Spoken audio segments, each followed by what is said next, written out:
اداریہ الفضل international مورخہ 23 March 2023۔ دیکھو میرے دوستو، اخبار شائع ہو گیا۔ بسم اللہ مجریہا و مرساہا۔ امام الزمان حضرت اقدس مسیح موعود علیہ السلام کی ذات میں نبی اکرم صلی اللہ علیہ وآلہ وسلم کی پیشگوئیاں پوری ہونے کا ایک ثبوت آپ علیہ السلام کے ہاتھ سے اس بے مثال خدمت اسلام کا وقوع پذیر ہونا بھی ہے جن کا ذکر ان پیشگوئیوں میں آتا ہے۔ حضور علیہ السلام کی مارکۃ الآراء تصنیف لطیف براہین احمدیہ بلا شبہ تاریخ اسلام میں ایک ایسا شاہکار ہے جس نے ایک نئے علم الکلام کی بنیاد رکھی،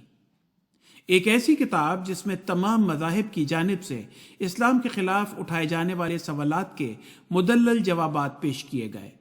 اور آج تک جماعت احمدیہ بڑی کامیابی کے ساتھ انہی بنیادوں پر کتاب اللہ یعنی قرآن مجید کی حقانیت اور نبی اکرم صلی اللہ علیہ وآلہ وسلم کی صداقت ثابت کرنے کا فریضہ سر انجام دیتی چلی آ رہی ہے۔ زیر نظر شموارہ یوم مسیح موعود کی بابرکت موقع پر براہین احمدیہ کے موضوع سے شائع کیا جا رہا ہے۔ کوشش کی گئی ہے کہ اس شمارے میں براہین احمدیہ سے ایک نئی شان سے ہونے والی اسلام کی احیاء نو، قرآن کریم اور رسول اللہ صلی اللہ علیہ وآلہ وسلم کی امتیازی شان، براہین احمدیہ کا فکری تناظر، اس دور میں مسلمانوں کی صورتحال، تقابل ادیان، اس میں مذکور پیشگوئیوں پر ایک طائرانہ نگاہ، اس کی برکت سے ایمان لانے والے اصحاب کی سرگزشت، اس سے متعلق بعض ضروری امور وغیرہ کو یکجا کر کے شائع کر دیا جائے تاکہ قارئین کی توجہ اس کتاب سے استفادے کی طرف مبذول ہو سکے۔ اللہ تعالی ہماری اس ادنا کاوش کو قبول فرمائے۔ یہ بھی حسن اتفاق ہے کہ اس خصوصی شمارے کی اشاعت کے ساتھ آج کے بابرکت روز جو کہ یکم رمضان المبارک اور یوم مسیح موعود بھی ہے، الفضل انٹرنیشنل سہروزہ سے روزنامہ ہو رہا ہے۔ مزید برآں دسمبر 2016 میں روزنامہ الفضل ربوہ کی اشاعت کی بندش کے بعد دسمبر 2019 میں لندن سے جاری ہونے والا روزنامہ الفضل آن لائن لندن بھی آج الفضل انٹرنیشنل میں ضم ہو رہا ہے۔ الفضل انٹرنیشنل کا باقاعدہ سفر 7 جنوری 1994 کو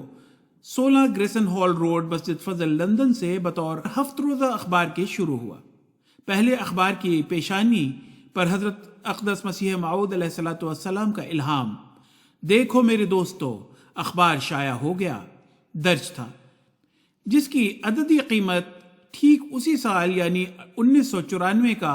اندیا دیتی تھی۔ مئی 2019 میں یہ اخبار ہفت روزہ سے سہ روزہ میں تبدیل ہوا اور آج خدا تعالیٰ کے خاص فضل اور رحم کے ساتھ بطور روزنامہ اس کا پہلا پرچہ قارئین کے ہاتھ میں ہے۔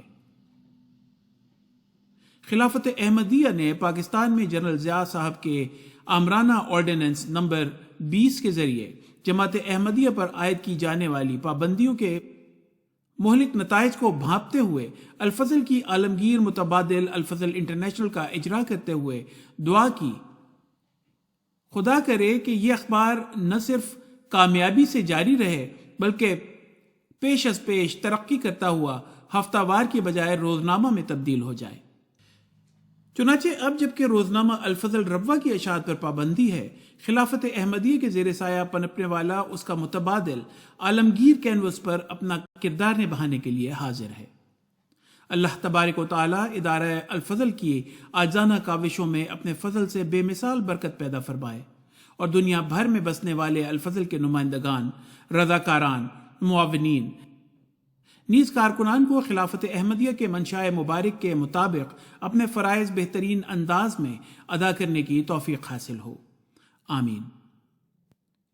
الفضل انٹرنیشنل کے ابتدائی دور میں آج جیسی سہولتیں میسر نہ تھیں۔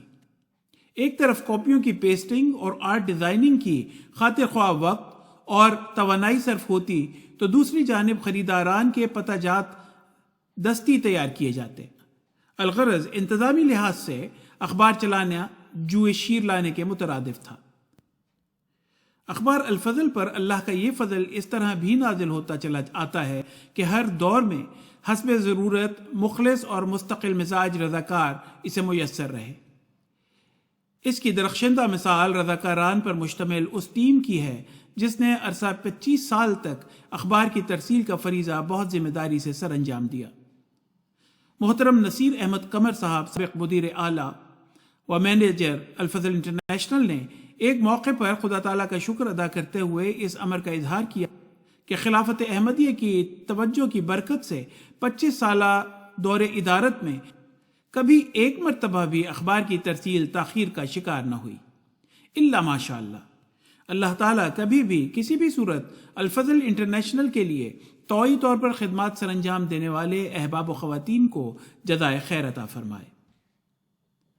اس بابرکت موقع پر سیدنا و امامنا امیر المؤمنین حضرت مرزا مسرور احمد خلیفۃ المسیح الخامس ایدہ اللہ تعالی بنصرہ العزیز نے ادارے کی درخواست پر ہمیں ایک پیغام سے نوازا ہے، جس میں حضور ایدہ اللہ الودود نے ازرہ شفقت اخبار کے آغاز سے آج تک کے سفر کا مکمل احاطہ کرنے کے ساتھ ساتھ ادارے کو آئندہ کے لیے لاہ عمل بھی عطا فرمایا ہے۔ حضور انور ایدہ اللہ تعالی بنصرہ العزیز نے فرمایا، اللہ تعالیٰ آپ لوگوں کو بھی صحیح معنوں میں اس کو روزانہ جاری رکھنے کی ہمت اور صلاحیت عطا فرمائے، اور الفضل کے قارئین کو بھی اس سے زیادہ استفادہ کرنے کی توفیق عطا فرمائے، اور اللہ تعالیٰ زیادہ سے زیادہ لوگوں کو یہ توفیق بھی دے کہ وہ اس کے خریدار بن سکیں، تاکہ اس سے وہ مقصد پورا ہو جس کی خواہش حضرت خلیفۃ المسیح الثانی رضی اللہ تعالی عنہ نے اس کے اجرا کے وقت کی تھی۔ اللہ تعالیٰ اس رسالے کو ہماری دینی اور اخلاقی اور روحانی اور علمی ترقی کا باعث بنائے، آمین۔ اللہ تعالیٰ ہم سب کو باوجود اپنی کم مائگی اور کمیوں اور کوتاہیوں کے حضور انور ایدہ اللہ تعالیٰ بنصرہ العزیز کی دعاؤں کا وارث بناتے ہوئے الفضل کے قیام کے مقصد کو پورا کرنے کی توفیق عطا فرمائے۔ خدا تعالیٰ کے نام سے ہی اس کا چلنا ہو اور اسی کے نام سے اس کا منزل مقصود پانا۔ تمام قارئین الفضل سے بھی اس تاریخی موڑ پر دعا کی عاجزانہ درخواست ہے۔